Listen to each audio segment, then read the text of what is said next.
சேமிப்பு பாகத்தின் இரண்டாவது பாகம். நிதி நிறுவனங்களும் பெருகிவிட்டன. இதனால் சேமிப்பும் விழிப்புணர்வும் பெருகிவிட்டது. முந்தைய காலத்தில் சேமித்த பணத்தை வீட்டினில் முடக்கி வைத்திருந்தனர். அதனால் அந்த பணம் வளர்ச்சியடையாமல் அந்தந்த தொகையாகவே இருந்தது. ஆனால் இப்போது அப்படி இல்லை. சேமித்த பணத்தை வீட்டினில் முடக்கி வைப்பதால் எந்த பயனும் இல்லை என்பது, அதனை கொண்டு மேலும் மேலும் பணத்தை பெருக்க முடியும் என்பது மக்களுக்கு புரிந்துவிட்டது. இதனால் சேமிப்பை முதலீடு செய்வதிலும் ஆர்வம் காட்டத் தொடங்கிவிட்டனர்.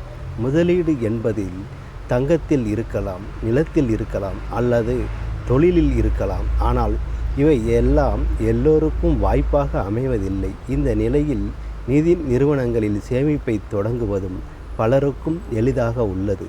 அவையும் அதிக வட்டி தருவதாக ஆசை வார்த்தை கூறி அழைக்கின்றனர்.